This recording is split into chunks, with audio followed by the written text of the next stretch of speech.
Hello, hello, hello. I am Coach PBJ, and that is Paula Birch Jackson and not Peanut Butter and Jelly. And I am so excited to have a dear, dear friend with me here on tonight. Her name is Marvella McNeil. I'm going to be bringing her to the stage, and we're just going to be talking about what we're talking about. I have known Marvella probably about 14 years ago. I met her through a mutual friend, Arlene Brooks, and it's like we've known each other all of our lives. We went on trips together. We've done so many things together, and our relationship has just grown. And so I want to, no more delay, I'm going to bring Marvella onto the stage so you guys can hear more about this amazing woman of God and what is happening in her life in the way of shadows. Marvella, Hi, welcome to the stage. How are you today? I am fine. Thank you so much for this opportunity to talk with you and to just share my thoughts about the topic today. Thank you so much.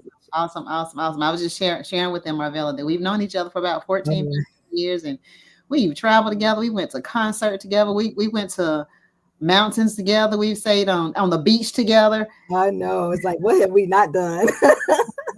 and it's been real. And it's very rare that you find authentic people because we didn't know each other. We met through Arlene, like I was sharing with Mhm. the audience, and Yes. and we're like sisters. I remember we went to Arlene's. Was it her 60th birthday party? Yeah, I think we've been to so many things Oh, the related to girls trip. Arlene. It was like mimicking the girls trip on that trip. Yeah, that was like Flossy Posse. Yes, that's what it was. Yeah. Yeah. So again, thank you so much for joining me on tonight. And I'm so excited because you reached out to me to tell me about Yeah. your reading my book. And I have it here called The Valley Between Me, Myself, and I. Yes. And I remember you texting me and telling me that something about that book resonated with you and you couldn't wait to get it. And then you got it. And then in some of the follow up, you says, man, you had to really pause between chapters because the book resonated with you so much. So talk about that for me, Marvella. Wow. Well, when I text you, remember, and I don't know if you can remember, but it started off with the title. I actually saw you on Facebook promoting it. And when I saw that title, The Valley of Me, Myself, and I mean, that's just sparked me. That title alone, it sparked me to get the book, right? Okay. So I went to Amazon and purchased it. And it took me a while to get to it. Life be life, and as the young folks say. All right. But when I finally settled down, probably like about 3 weeks after I purchased it, and I really started getting into it, it was such an eye opening. Paula, I felt like, and we'll talk about. I know you want probably talk to me about some chapters that really impacted me, but it just felt like I was reopening my life again to past chapters, to past events, to past remembrances, and even some type of insight into the adult Marvella understanding what was happening with the child Marvella. So Right. yeah, so that may be giving you a segue as to into what some of my favorite chapters were. Right. Right. And that's the thing, Marvella. And I actually wrote that book. I was in Texas on the weekend. That's a short getaway weekend. And Hmm. I woke up one morning and I was just, I'm always asking God, why do I respond to certain situations the way I do? Yeah. And I remember, I can't remember what happened in the hotel, but Psalms 23 came to my mind, and I just Mm. started saying, yea, do I walk through the valley of the shadow? And I got stuck right there because I talk so much about shadows. Some people may call it, our dark side. Some people may call it sin. Some what struggles, our strongholds, whatever you want to call it. I call it shadows. And it's those unfavorable parts of ourselves that we don't like to talk about. We don't Yeah. like to admit that we'll say with our mouths that, ain't nobody perfect, ain't nobody perfect. But when you say that about yourself, what exactly are you meaning? What about you that you feel is not perfect? And is it really not perfect? You know what I'm saying? Or is it just how we've been labeled to think about ourselves? I Right. shared about one of my shadows is anger, and Yeah. how I get angry so fast about any little thing. And I found myself, the older I get, the more my tolerance level was to almost near zero. While when I was younger, I would tolerate a lot of stuff. But what Yeah. I learned is I really wasn't tolerating stuff or putting up with stuff. I was really suppressing stuff. So I was Yes. not Yes. responding to some of the pain I was experiencing in my life. And so when Yeah. you say that you're introducing or getting to know the adult version of you is getting to know that child version of you. And what Yeah. I love about that is that we get to rewrite our narrative. We get to go comfort that version of us that we shrunk. We learn to shrink. Yes. Yeah. Yeah, yeah. So talk to me when you hear the word shadow, what does that mean to you?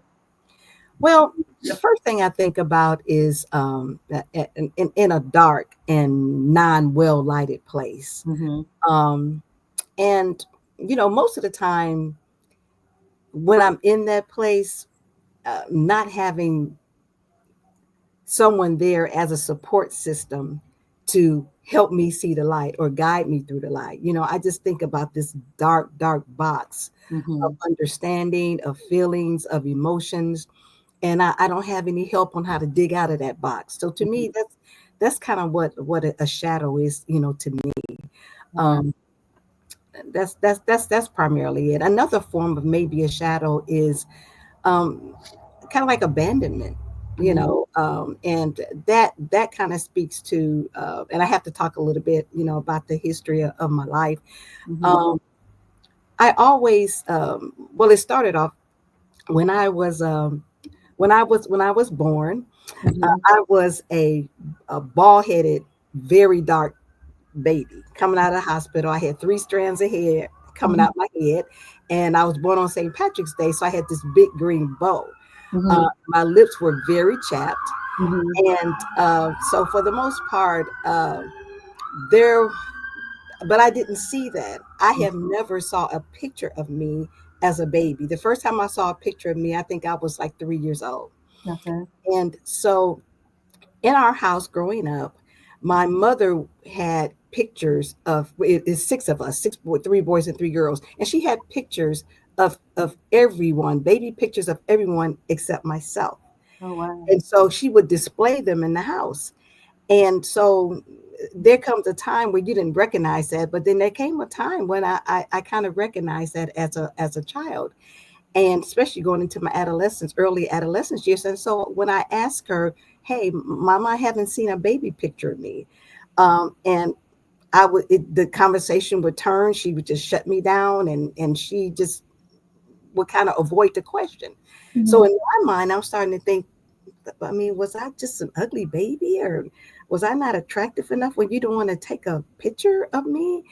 And I asked like about 3 times, and each time, she would just kind of push me off and say, don't worry about that. I love you. But that moment right there became a shadow where, and I think about your chapter 2, where, it says silence is a sound. Mm-hmm. That really resonated with me because for the most part, I started to kind of become introverted, or just kind of, I didn't speak out, I spoke in, and I started to Mm-hmm. kind of ask questions of myself as Mm-hmm. to, why, I wasn't good enough to have this baby picture put up, Mm-hmm. and as an adult, I finally understand later on through my siblings that we had a house fire, and she was trying to take out as much as she can. She grabbed all of the baby pictures, and mine was left behind, and it burnt in a fire. Why she never expressed it, I don't know. But it's almost like the damage was done, right? Because Yeah. I had this feeling of, okay, I'm not good enough to have my baby picture. And I was told how I looked at it as a baby, and it didn't seem attractive. Mm-hmm. So I've always carried that around me, where I just kind of felt that I could not express my feelings. And so that's the kind of like the first shadow that came up. I kind of hid myself within my thoughts, within my mind.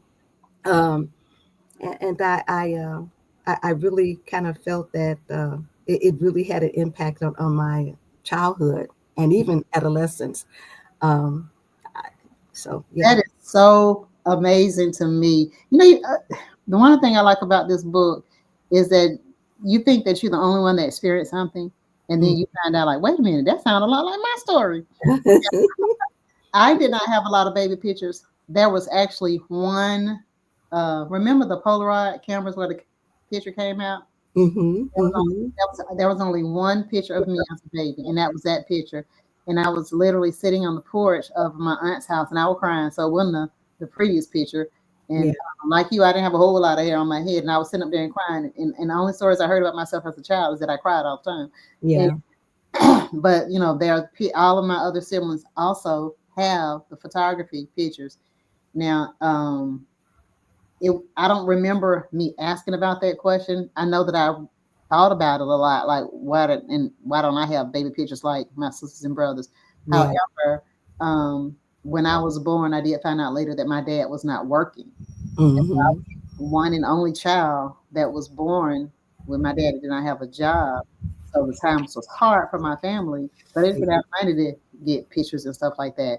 As a matter of fact, I'm the only child of five that was born. I call myself, I'm the Grady baby Hmm. because again, and I remember before my dad died, he said, I didn't know until 2013 that my dad was not working. That's why I was even born at Grady. Yeah. So he said, but my dad said, me being born with him, he turned back to God. That's when he went back to God and said, Lord, he didn't like being in that position. And he prayed and he said he asked the Lord. But like you, when we don't talk about, and unfortunately for our generations, is that we weren't allowed to ask questions. Yeah. Exactly. And when And we ask questions, like you said, they just kind of gone, child. you might just brush it off like you don't understand, but it's like I want to understand. But that sense of a shadow, it really sparked a lot of the self-esteem issues that it took me a while to get over, in my childhood and Mm-hmm. in my adolescence.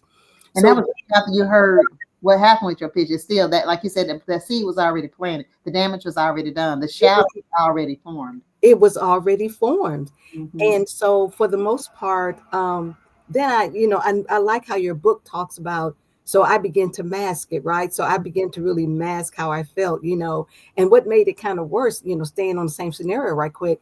So I think to try to compensate, my mother would never tell me a reason why, but then she started putting up our high school graduation pictures up, Mm. but she still kept the baby pictures up. So in my mind, and this is where I know, right? And so in my mind, when I read in your book about how we start masking ourselves behind our success, our achievement, want to prove that I'm kind of improve my self-worth.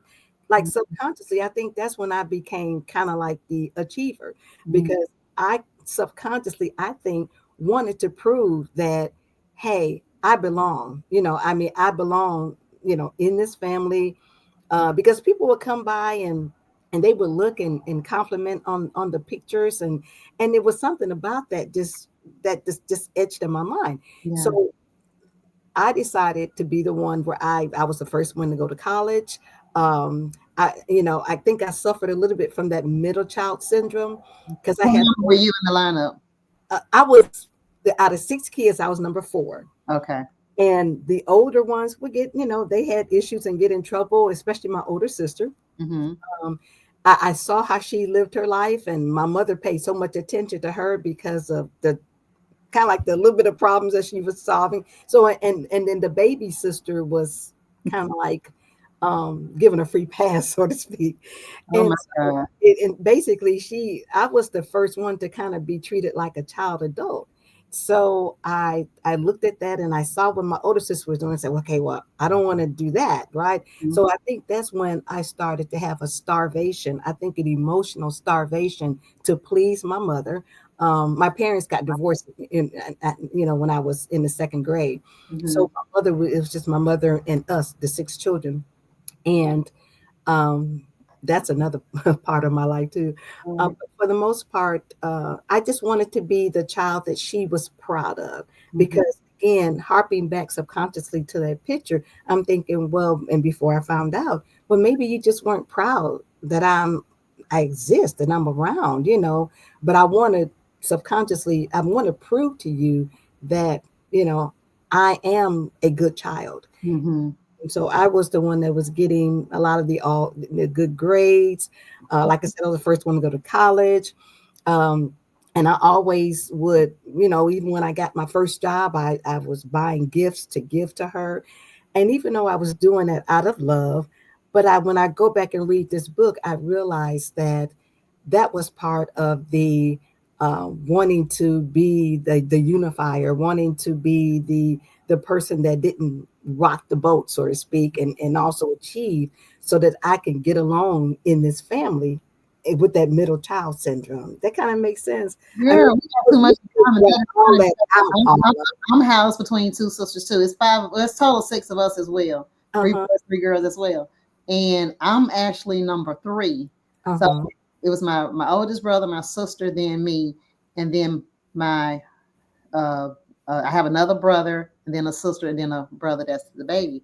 And so I was housed. Did I talk about that in the book? I think I did Yeah, I about. think you did. Yeah. Yeah. Um, The and girl in the mirror, right. I think That's that like, chapter. and I was talking about because I was always trying to find that place of belonging to, and I was an overachiever. Man, if I got a B, I was devastated. I had to have, I was for the good grades, and I think I shared in the book about when I ran home with a report card and was expecting. I think I talked about this in the book, and I expected some attention, and the attention went to my sister who had the older sister who was like your older sister Yeah. stayed in trouble. And so I looked at her life and I like, I don't want that for my life. Yeah. And then like you said, my youngest sister, she was a baby and she was gonna get her attention one way or the other. Mm-hmm. So you feel like you don't even really belong in your own family. When you feel like you're a stranger, you could be in the room with a whole bunch of people and you feel unseen. And one of the things I do want to say to our parents, they did the best they could in the space Yes, that they had. they did. There's always a stigma because we don't in our homes and definitely in our parents' home, what happens in this house stays in this house, and you don't go share information, you don't talk about what happened. And so our parents came out of shadows. Shadows produce more shadows if they're Yeah, not exactly. addressed. And so, okay, what else we got in common, girl? Because I'm feeling like I'm feeling like we just won. I know, and it's amazing because, and I think I texted you earlier because, like you mentioned earlier, a lot of times when I read a book, especially a book that is so poignant and piercing as this one for me, I couldn't just read chapter one. Okay, on to chapter two. Okay, on to chapter three. Yeah, I had to read the same chapter like maybe two or three times, yeah, um, because I just kept having this self discovery. And as and using one of your terms, I realized how I was having this self sabotage. It was a situation where my mind was keeping me in a place where the me in me, I focused so much on the me to me because it became important as to how my family saw me, how my relatives saw me, how others would see me. And, of course, that struggle of the in between with the myself and then the I kept self sabotaging myself to the point where that journey from the me to the I, it just seemed like it became so much more elongated and elongated.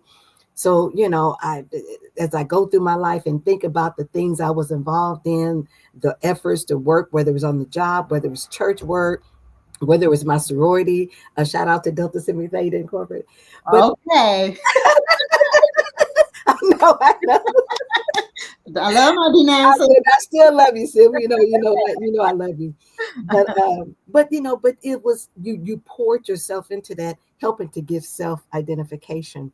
So with that, I learned that when I finally got to the another favorite chapter of mine, chapter 5, where it talks about chosen but crushed. Mm, And you use the analogy of I mean, we both are women of God. So, the analogy of the olive mm, and the olive oil, and how some people they really focus on the olive oil, mm. as far as being anointed and Yeah, in this beautiful multi-purpose and yeah, spiritually yeah. and medicinally, right?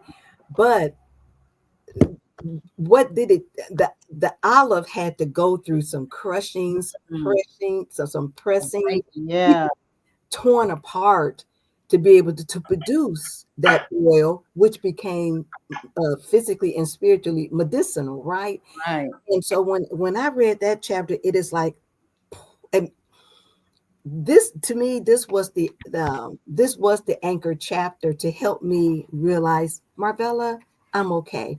Wow. And even though I'm 66 years old and some things I feel like that I have grown out and surrendered to.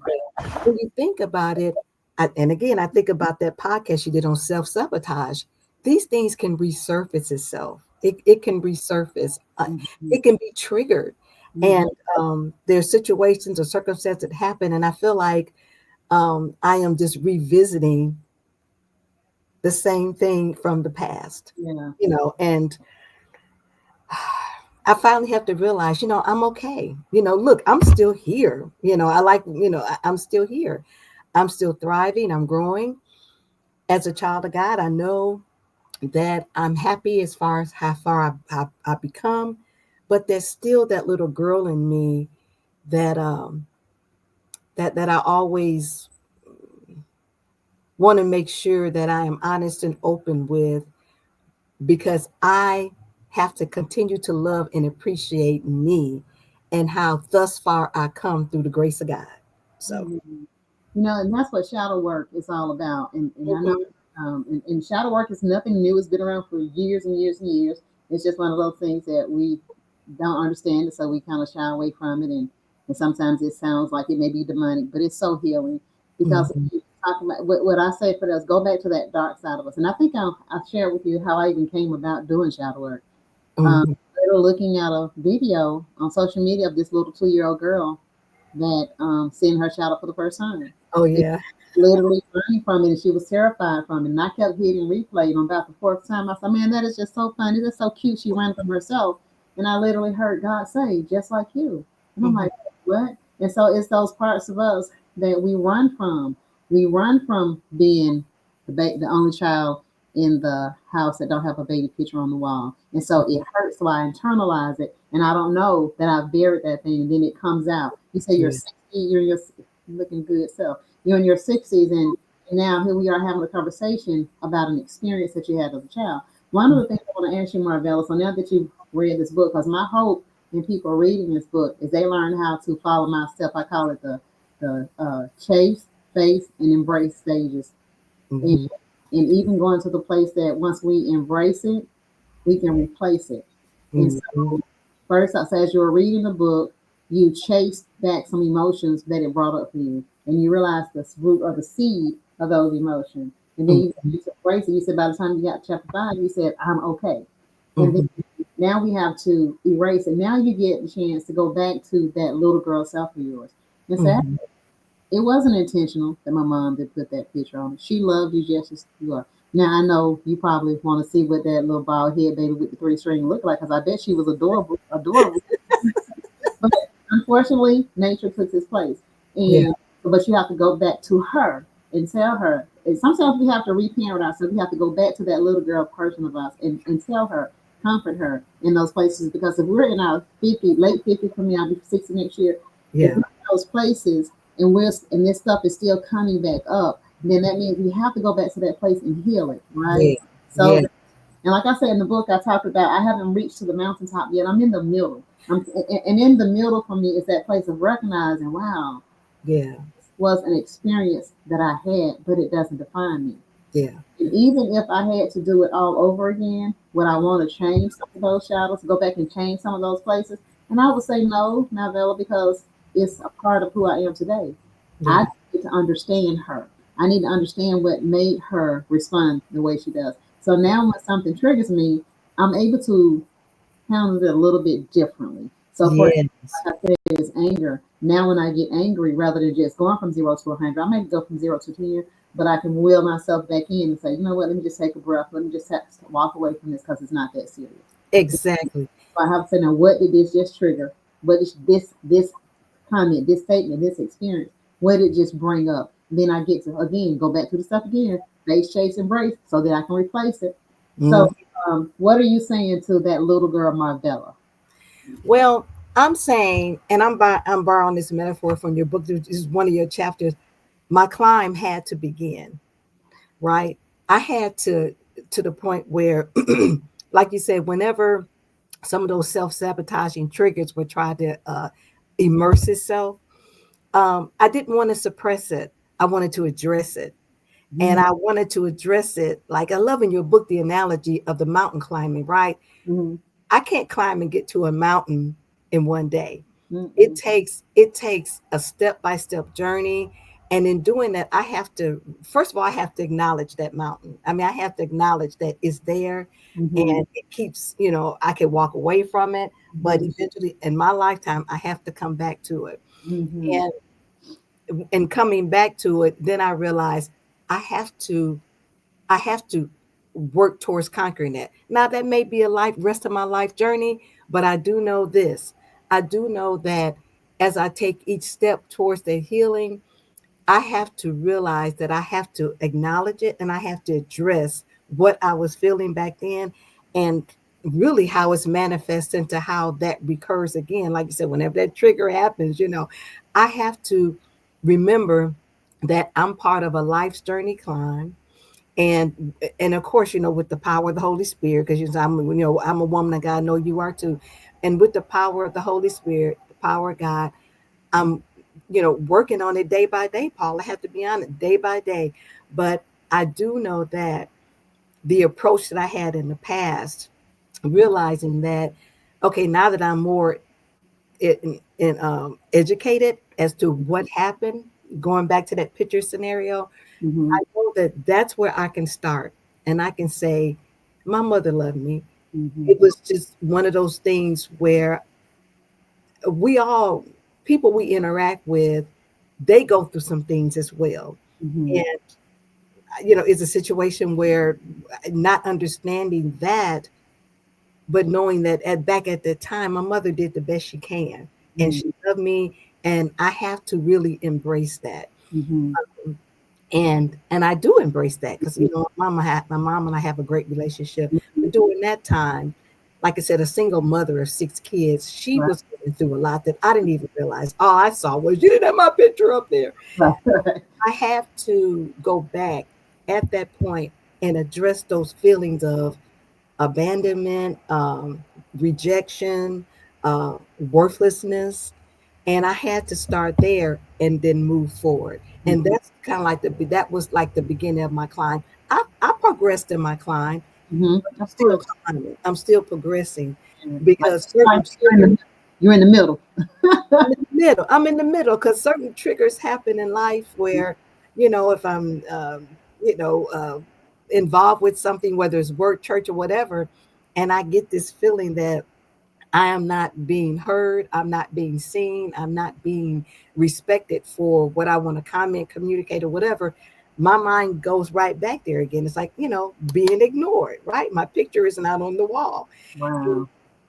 In the past, I addressed it in certain ways, but now it's I love this analogy you were talking about in the book that when you talk about the climb begins, because it is a never ending climb. But I will say this, through the grace of God, I feel like I'm almost there, but you have to be careful because you can always, them self-sabotages are real. They are real. Up Mhm. mentally, they are so real. Right. Mhm. And so like I said, I mean, through the help of the Lord, I'm trying to get there. Still climbing. But you know what? I think that's good because even because right now you named a lot of shadows as you were speaking. You Mm, know, abandonment, the not being hurt. All of those are just shadows. All of mm, those are things that natural emotions that we feel sometimes. yeah. They're rooted or seeded, I call it, in something. And so even once you get to that place of peace with the picture on the wall thing, because I think we're talking about it, and I think that's healing. This is conversations that heal. And I think that when we get to that place that we can talk about something, and Marvella, you're talking about it with a smile. You know what I'm saying? You're not talking about it like normally we'll get, you know, as women, we get emotional and then we Yeah. start tearing up, we think about those painful things. But like I said, there are so many similarities between our lives. And when you look at our life, and I think about some of the conversations, we don't think like other people. We don't experience Mhm. people. Like we both said earlier, our parents did the best they could with the space Yeah. that they had. And Yeah. when I had that conversation with my mom about how I felt as a child, because this is the thing too, we process stuff with a child's mind, right? Yeah. And Yeah. so we both said that our older sisters and our baby sister demanded attention in different ways. Yes. You were independent individuals, right? Yes, yes, I yes. understand that as a child, we still wanted the attention because that's what children want. We want attention. And Mhm. so when we didn't get it, we both processed it and internalized shadows. But when I had the conversation with my mom and asked and told her about how she hurt my feelings when she didn't celebrate my 6 A's, mom Mhm. says, Paula, you were the one that I didn't have to worry about. And my mom said the same thing when I finally understood some reasoning behind. My mom said the exact same words, Paula. And I said to her, "Well, it makes sense." She says, "Well, what did she want me to do?" Because the next day after she didn't celebrate my report cards, I went to school and I acted out, and I got my first deficiency. I got sent home with a deficiency report. You know, when you start acting up, they would send the report to give your parents a heads up. And Marvella, I was so excited, I ran all the way home with my deficiency. And when I showed it to my mom, all she said was, "Gail, you know better." And I Mm, remember going into my room in my closet, and I cried like a baby. yeah, And I remember making a commitment to myself saying I was not going to seek nobody else validation. I don't need anybody to celebrate my A's. I'll celebrate my own A's because I like what getting A's felt. But yeah, that created another shadow that if I got a bad grade, now I'm just like, and a bad grade for me was a B. yeah, yeah. Me too. So if I got a B, I'm just devastated. And the sad thing about that, because mom would be like, she was okay with the B, but it wasn't enough for me. And again, it was still that place of needing that validation. Exactly. Yes. I Exactly. was, I was having a conversation with my baby sister, you know, my older sister, regardless. I saw she passed away now, but I was having a conversation with my younger sister the other day, and she was saying she wanted to teach her girls that we don't need validation. I said, but that's a lie.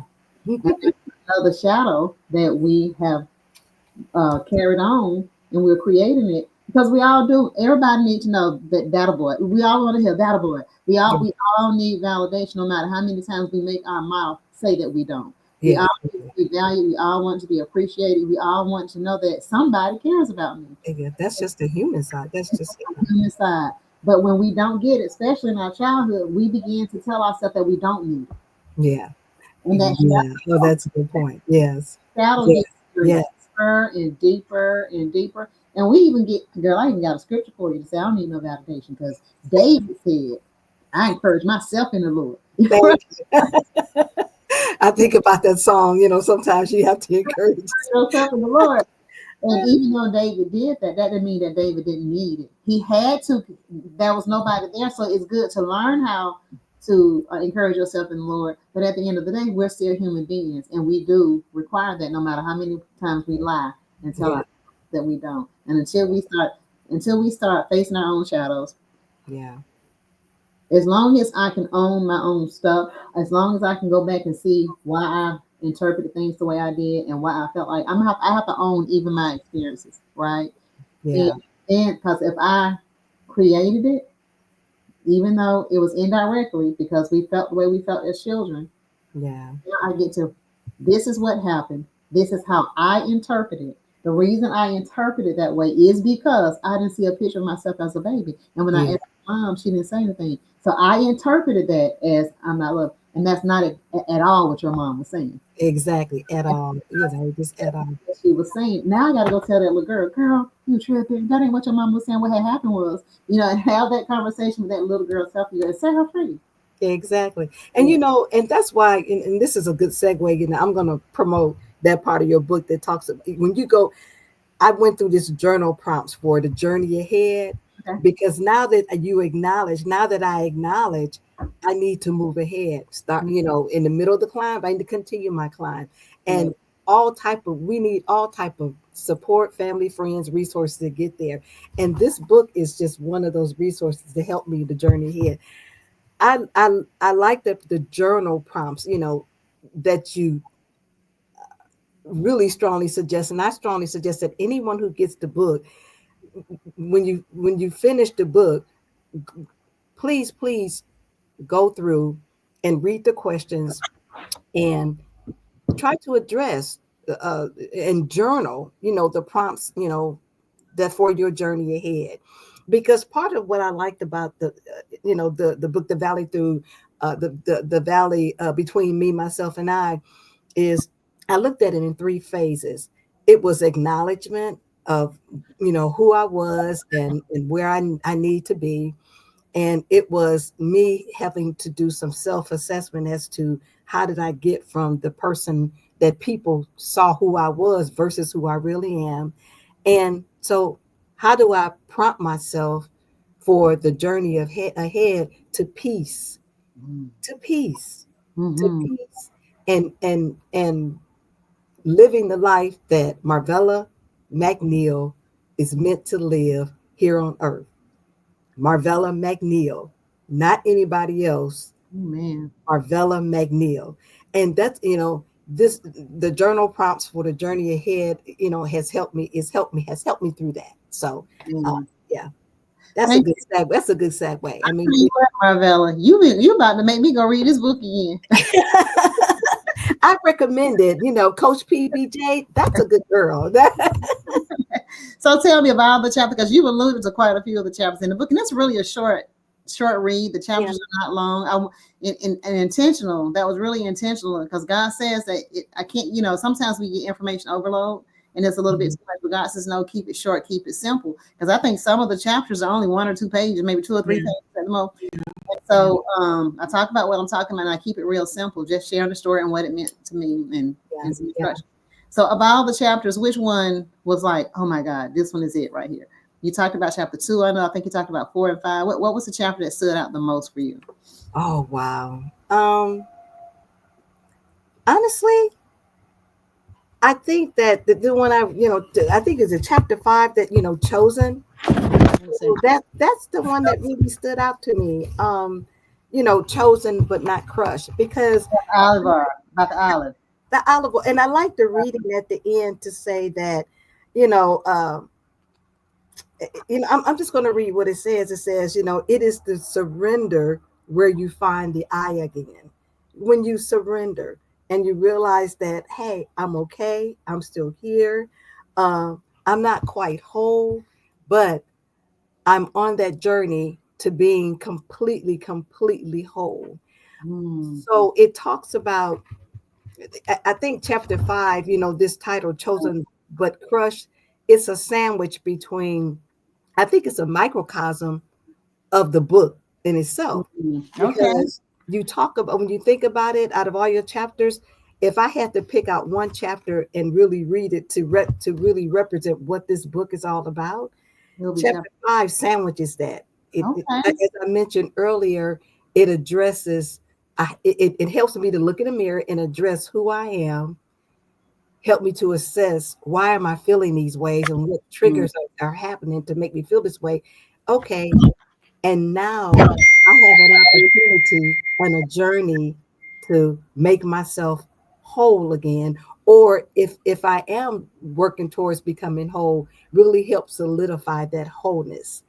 And I am anointed. I am a child of God. And I had to get there mm-hmm. through the sandwiching of those discoveries. So to me, chapter 5 is, it's a microcosm of what the whole book, Me, Myself, and I, is all about. I mean, the valley between Me, Myself, and I is all about. That's why I like chapter 5. All right, and I like that.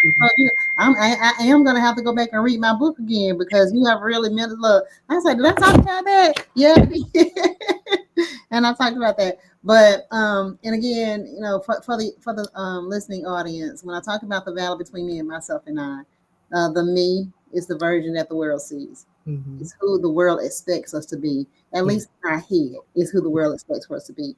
And yeah. then myself is that version of us that try to live up to what the world wants us to be. And Mhm. then that I is that person that's hidden somewhere deep in the being. Just she Mhm. wants to be free. He wants to be free to Yeah. be who God has created us to be. So you have really, really blessed me. Thank you so much, Marvella, for Mhm. taking the time to read the book. And then, I mean, you was going through there and you was doing the work. I could tell that you've been doing the work since you read the book.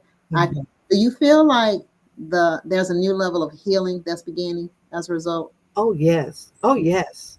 And actually, it actually started, with the chapter 1, the girl in the mirror, because that really, every chapter kind of spoke to me in some way. Yeah. So I do feel like that I'm on a healing journey, and I have to say that I, the gap is maybe not as far as it used to be, because I'm 66 years old, so there's some things that I have learned You're right. A lot to of players. deal with, but there are still some things that are yet to be dealt with.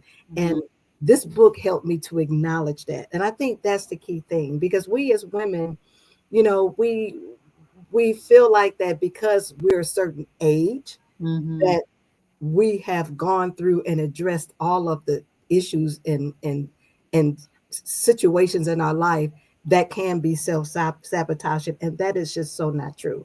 And Mm-hmm. this book really helped me to go through a little bit of that journey. Well, amen, amen, Yeah. amen, amen. So, do you recommend this book to other women? I Oh know yes, I highly do. you're making it a book club.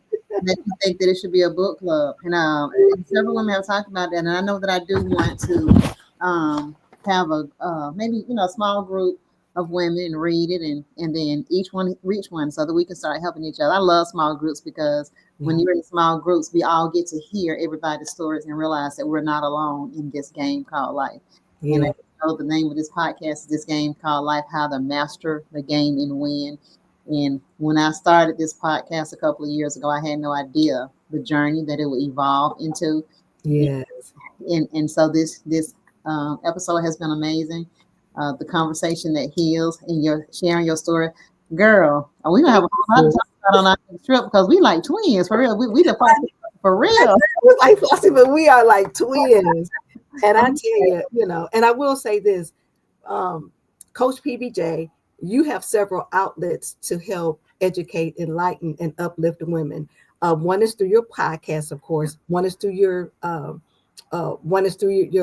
books, the many books that you have written, and the other one, I think, the third leg of this is a book club session. Yeah. Book club sessions, or and so I would encourage you You to know, do. I believe that's important because you said something to me. You said, and we all, I know that you and I, and I'm pretty sure there are other women out there who listen who, that we just don't feel like we're heard.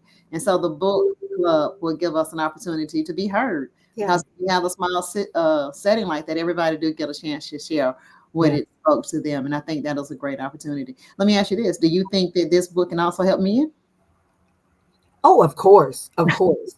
Okay. And the thing about it is, I kind of was talking to my husband about it. I am married with one child, um, and I was talking to my husband about it, Donnie, and I would give him a little bit of the play by play of what the book was talking about and what I was going through.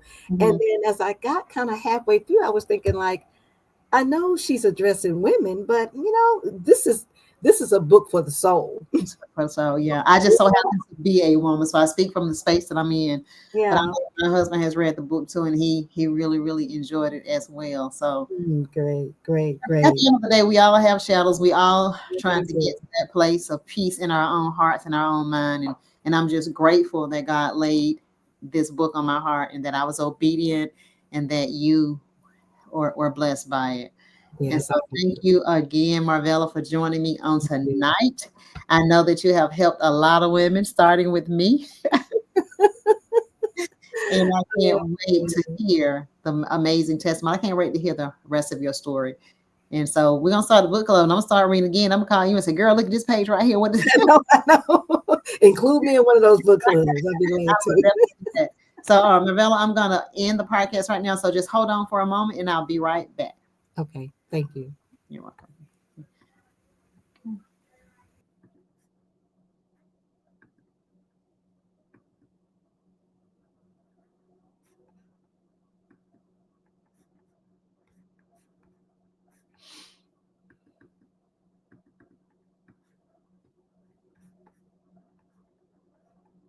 Okay, I'm a little challenge here, but let's go ahead on and end this thing right now. There it is.